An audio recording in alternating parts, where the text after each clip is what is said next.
It's all about the people. And that's what this video is. Welcome to Silo Voice Wrestling on YouTube and the Silo Voice Wrestling podcast, wherever you get your podcasts. I'm Jason C. McLean, and I'm joined by my brother, Joe McLean. How's it going? Good. You threw me for a loop that time. You acknowledged who you are. Okay. Yes. So we're doing a bunch of top videos, top of WWE Main Roster 2025. Again, Raw, SmackDown, PLEs. So we have Feud of the Year, right? Yeah, we're starting with Feud of the Year. What is your choice for Feud of the Year? I picked CM Punk versus Seth Rollins / The Vision. I feel like that was the main driving force behind. Now, unfortunately, Seth's injured, but I felt like it was the main driving force behind most of the story for most of the year. It started actually in January. It started with the first Raw on Netflix. They had a match. And then since then, it's been building and building and building. And yeah, it like, if you remember, CM won the world title. Rollins was fake injured, cashed in on him. He's been fighting the Vision ever since. It's kind of the driving force behind the War Games that happened. It's been the whole year. That's been the rivalry of the year. Okay. I agree with your point. Last year, it was clear. It was Drew McIntyre, CM Punk. That was absolutely. Well, we're talking about this year, though. Yeah. This year, that one's going to get an honorable mention from me. But it was all encompassing. But I think a more intense feud was Becky Lynch versus at first Lyra Valkyria and then pretty much the world. So like basically it's kind of like a heel turn. Like I know it's kind of a stretch, admittedly, but because the Becky and Lyra, like they had a series of matches back and forth. Punk and the Vision, I mean, it's like if it was just Punk and Seth the whole time, like I mean, it was pretty much that, but there are so many other people involved in it. I think Becky versus Lyra / the good guys. I'm gonna have to go with. It's a bit of a cheat this year, but it wasn't as clear cut as last year. That's my feud of the year. Very good, Jace. You're absolutely right that you cheated. Yes. And maybe that's the heel. You're correct. I'm turning heel. What's the next category? Our next category is the non-wrestling performer of the year. Non-wrestling performer of the year. That could mean managers, announcers, backstage interviewers. Just, who stood out to you? Go. Oh, I go first. You want me to go first? Sure, I'll go first. Go first. It was Paul Heyman. I mean, come on. Is yours not Paul Heyman? Like, he gives the best promos. He's at the center of every story. They literally had a WrestleMania main event centered around him. Yeah, I know. See, this kind of was his year. I mean, like honestly, last year. When is it? He won the Hall of Fame. Yeah. Like the thing is, when isn't it Paul Heyman's year? So yes, Paul Heyman is my choice, but I think it's important to mention some honorable mentions. Jackie Redmond. Okay. Who's really sort of coming up there? Like she's like more than just a backstage interviewer. She has personality. She has with friendships with or connections with certain wrestlers and like Jey Uso, CM Punk, stuff like that. Also, I think Wade Barrett's really shone through this year as well too. Well, if I had a second choice, it would have been Wade because I feel like he sort of took a step forward this year. Yeah, but the fact that I picked the guy who should win it every year doesn't mean it's not right. You're right. No, I picked him too. It's not my fault that he's so great. Yeah. Okay, next I believe it's Newcomer of the Year, or Newcomer to the Main Roster of the Year. Yes. I think this is pretty crystal clear. I think you think it's pretty crystal clear, and I think I'm going to disagree with you. Okay, I'm going to say first, Stephanie Vaquer. I knew you were going to say that. Okay. Honorable mention goes to Julia, but her excelling wasn't really that great, and I don't think Ilya Dragunov counts as a return to the main roster. Otherwise, he would. No, he was there the year before. He was there the year before. So Stephanie Vaquer, she's been on the main roster less than a year, and she's already women's world champion. And she also, maybe that happened a little bit sooner than they would have liked because Naomi got pregnant, but she was headed that way anyways. She is incredibly over, very talented. and it feels almost natural that she has the world title at this point. Well, I'm going to disagree with you. I actually picked two. I picked one gentleman and one lady. Let me ask you a question. I'm going to answer your question by asking you a question. Yes. Who do you think has the most televised matches in 2025? What do you think the list looks like? Give me like the top three. The most televised match, including PLEs. Well, it wouldn't be a rookie. I mean, like Cody. It is our good friend L.A. Knight. Oh, yeah, he's not a rookie. Not a rookie. Not even close. Yeah. But who are tied for second? Well, a little man by the name of Penta, who made his debut this year. Oh, you're right. Because he didn't come from NXT. 65 televised matches as a rookie. In my mind, like, yes, they gave Stephanie the title. Yeah. Good for her. Okay. But in my mind, when you see someone be given that many matches, that's them showing that they have confidence in them. Also, I think he's done a great job with what he's gotten.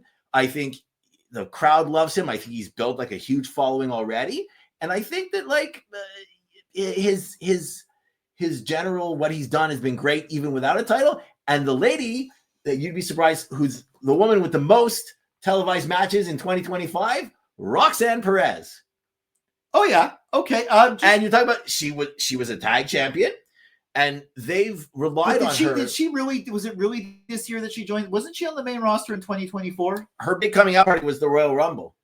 Okay, you're right. Which was in January of 2025. Right. That was her big coming out party. I didn't think of her because I didn't. Look at this. She's so well established on the main roster now that you didn't even think of her as a rookie. So I would still give it to Stephanie over her, but Penta. You have your pick. But I will admit something about Penta though. I was actually because he didn't come from NXT, because he came from outside. Okay, well, you didn't say. I wasn't even thinking of him as a rookie. You're right. You didn't say where they had to come from. But Penta is if you look at it, yeah, Penta. This was his debut year, and his debut year, and he knocked it out of the park. And I think Roxanne also won a title. Okay, she also held the title for a long time. She's also been just instrumental in every storyline. Now, a lot of that was being advantage because Liv Morgan got injured. So I think she was a victim of circumstance. But I think she really asserted herself well. She was in the Elimination Chamber match. She was in all sorts of big matches. So I'm picking Roxanne and Penta. Okay. And then what we have next is Wrestler of the Year. Yeah. I picked two again. I picked one gentleman and one lady. Yes. Okay, you go first. I go first. Well, we'll do ladies first. I picked Rhea Ripley. Besides the fact that she's Rhea Ripley, do I have to give reasons? So when I kept reviewing, we have other videos that we've put out, and we had to look at like the best PLEs of the year, the best matches of the year. And something that I noticed in all of the best matches of the year is two names kept showing up in all the top matches. It was Rhea Ripley and Io Sky. And I decided, because you said it wasn't just about matches, it was also about, on the microphone and all that stuff. And I don't think it's surprising to say that I think Rhea is better on the microphone than Io.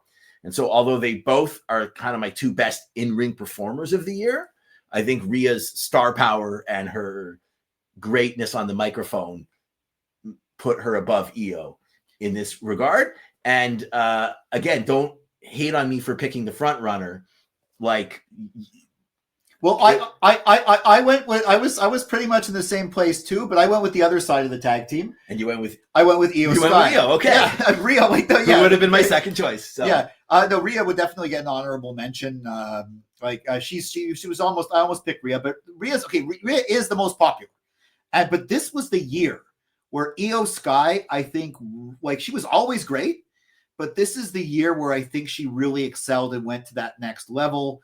I know it doesn't really matter who wins. It was such a great match, but she's the one who won that match at WrestleMania. She was world champion and not just with a cash in, this was like a legitimate championship run.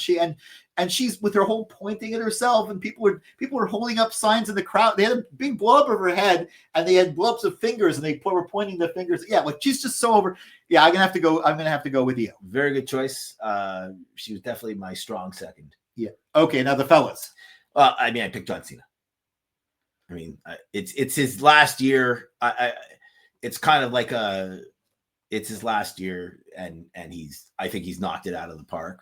The fact that he was willing to turn heel, like, because he clearly has control over his character at this point, right? Like, he clearly was calling a lot of shots, and the fact that he was willing to do that and he committed to it so well, like, it just, all the other baby faces are kind of one note, right? Like the heels are always a lot more complex.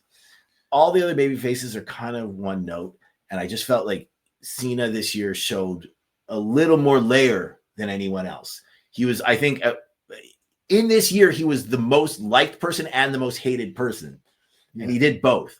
So I got to pick the guy, and it's his last year. So, go out on top. Okay, with the fellas, first, a few honorable mentions. Dirty Dominic Mysterio. I think the babyface heel thing. I mentioned in another video why I think he's so great, but this is really where he's starting to rise. Also, even though he was in a more prominent feud last year, this is the year where this is CM Punk's coming out party. I think this year he's becoming a main eventer. He's a world champion eventually, finally, again. His wife is back in the company too. He seems really like that too. But yeah, overall, I do have to pick John Cena as well too. I mean, yeah, he had a heel turn in the end. I think honestly, like, people are debating not the heel turn. Everyone thought the heel turn was fabulous, but the heel run. Some people have said it wasn't the best run as a heel, and it could have been better, and maybe it wasn't a good idea to turn him heel. I think it was worth turning him heel only for the joy of him becoming a babyface again. Yeah, because you wouldn't have had that if he had just been a babyface the whole time. Like you and I, we went to his first promo after SummerSlam. I mean, he actually turned babyface in that one promo, and it actually made logic. He's like, no, you know what?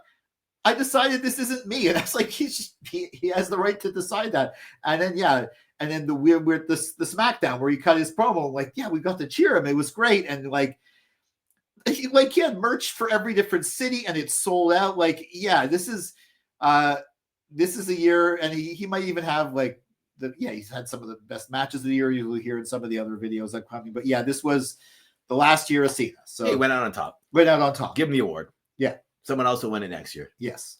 We have more videos coming, and I guess he can't really win it next year. He's got to win it this year. So yeah, we have more videos coming. But until we get to there, don't forget to tell us why we're wrong in the comments. Yes. Tell us why we're right. I like praise too. I don't just like criticism. Just if we're wrong. Make sure you like, share, subscribe, ring that bell for notification. No, thumbs up. The algorithm doesn't like thumbs down. Thumbs up. Okay. And if you just want to give Joe a thumbs down, you can only press it once. So it's not. I'm not going to see that it's. Just give me a thumbs down in the comments. Give him a thumbs up on the other thing. Okay. Make sure you like, share, subscribe, ring that bell for notifications for all my wrestling hot takes, cold takes, simmering takes, wrestling opinion pieces, WWE Premium Live Event prediction and review videos, and assorted thoughts on Raw and SmackDown. Yeah, I forgot what I was going to say. Oh yeah, until the next video, for Joe and for Silo Voice Studios in Montreal, I'm Jason C. McLean.